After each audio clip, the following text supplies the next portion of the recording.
تمہیں شرم نہیں آئی یہ بات کہتے ہوئے؟ جمعیت علماء اسلام کے لوگوں کو فیصلہ کرنا ہے، جو ہماری خوشی میں شریک ہوگا ہم اس کی خوشی میں شریک ہوں گے، جو ہمارے دکھ میں آج شریک ہے ہم اس کے دکھ میں شریک ہوں گے۔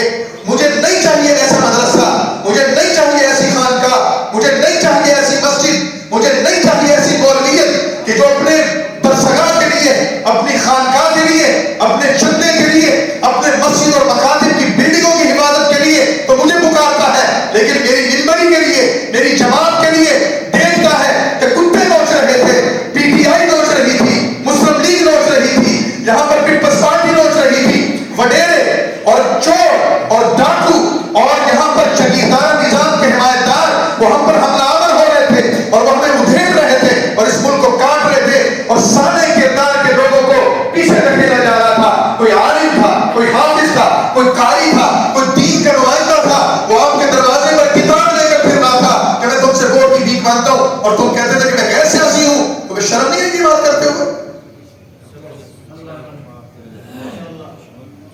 تمہاری پیری کا مجھے کوئی احترام نہیں ہے، تمہاری بزرگی کا مجھے کوئی احترام نہیں ہے، تمہارا ایک ٹھکوسنا ہے کہ ہم غیر سیاسی ہیں۔ مجھے بتائیے کون سیاست نہیں کرتا؟ اپنے حلقے میں وڈیروں کو ووٹ نہیں دلواتے، اپنے حلقے کے چودھریوں کی خوشامد نہیں کرتے۔ لہذا جمعیت علماء اسلام پنجاب میں ترقی کیوں نہیں کر رہی؟ جمعیت علماء اسلام پنجاب میں کیوں نہیں وہ طاقت حاصل کر سکی؟ اس وجہ سے کہ ہمارا مذہبی طبقہ وڈیروں کا غلام بنا ہوا ہے۔ آپ عوام کو تو چھوڑ دیں، عوام کو تو شعور نہیں ہے، عوام کو تو سمجھ نہیں ہے، عوام کے اندر تو کوئی ادراک نہیں ہے۔ آپ مولانا صاحب سے پوچھیں، علماء کرام سے پوچھیں، حضرت ووٹ کے بارے میں ذرا مجھے شرعی نقطہ نظر بتائیں، وہ بڑے بڑے حوالے نکال کر آپ کو دے گا۔ ووٹ وکالت ہے، قرآن یہ کہتا ہے، حدیث یہ کہتا ہے۔ ووٹ شہادت ہے، قرآن یہ کہتا ہے، حدیث یہ کہتی ہے۔ ووٹ امانت ہے، قرآن یہ کہتا ہے، حدیث یہ کہتا ہے۔ حضرت ووٹ کی اتنی اہمیت ہے، شریعت میں اس کا اتنا مقام ہے، ذرا مجھے بتائیے، آپ اس منبر پر بیٹھ کر ووٹ کی اتنی بڑی اہمیت بیان کر رہے ہیں، مجھے یہ فرما دیجئے یہ 10 کینڈیڈیٹ ہیں اس حلقے میں، اس میں سے کون میرے ووٹ کا حقدار ہے؟ وہ آپ کو کینڈیڈیٹ کا نام نہیں بتاتا۔ کیوں نہیں بتاتا؟ اس کو پتا ہے ایک کا بتاؤں گا تو دوسرا ناراض ہوگا، دوسرے کا بتاؤں گا تو تیسرا ناراض ہوگا۔ ہمیں ان لوگوں کا بھی احتساب کرنا ہے۔ جمعیت علماء اسلام کے لوگوں کو آنکھیں کھولنی ہے، کیوں ہم ان لوگوں کا مقدمہ لڑیں؟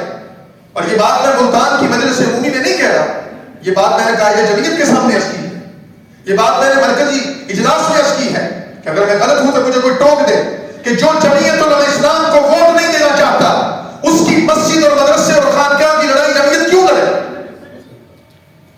کیا جمعیت علماء اسلام نے ٹھیکہ لے رکھا ہے؟ کیا مولانا فضل الرحمان نے ٹھیکہ لے رکھا ہے کہ پوری دنیا کی طاقتیں آ کر یہاں آپ کو ذبح کر دیں اور آپ ہمارے ساتھ دو بول ہمدردی کے نہیں بولتے؟ فلسطین پر حملہ ہوا، جمعیت علماء اسلام نے یہاں سے آواز اٹھائی۔ افغانستان پر حملہ ہوا، جمعیت علماء اسلام نے یہاں سے آواز اٹھائی۔ بوسنیا چیچنیا پر برا وقت آیا، جمعیت علماء اسلام نے یہاں سے آواز اٹھائی۔ آج جمعیت علماء اسلام کو کاٹا گیا، کون ہے جو جمعیت علماء اسلام پر آنسو بہا رہا ہے؟ کوئی ہے جو ہمارے ساتھ اظہار ہمدردی کر رہا ہے؟ منافق لوگ اندر بیٹھ کر باتیں کر رہے ہیں۔ ان مولویوں کو تو میں پہلے کہا تھا الیکشن میں نہ کریں، تمہیں تمہارے کردار پر شرم آنی چاہیے۔ اور الحمدللہ ہم آج بھی سینہ تان کر کھڑے ہیں۔ جن لوگوں نے یہ کہا کہ جمعیت علماء اسلام ہار گئی، وہ جمعیت علماء اسلام کے قائد کے گھر بھیک مانگتے پھر رہے ہیں۔ جو کہتے تھے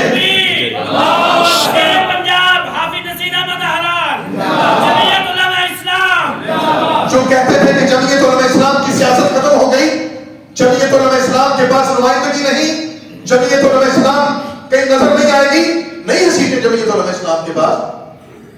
اتنے بڑے ایوان میں 8 کینڈیڈیٹ ہیں، 8 ممبران اسمبلی ہیں صرف جمعیت علماء اسلام کے پاس۔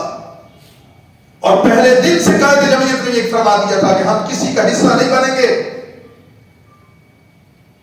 بڑی بڑی طاقتیں ہیں، جماعتیں ہیں، کینڈیڈیٹس ہیں ان کے پاس، وہ بیٹھ کر طے کر رہے ہیں تو صدر بنے گا میں وزیر اعظم بنوں گا، تو گورنر بنے گا میں وزیر اعظم بنوں گا، سب کچھ طے ہو جاتا ہے، لیکن ایک بوریا نشین فقیر 20 منٹ کی پریس کانفرنس کرتا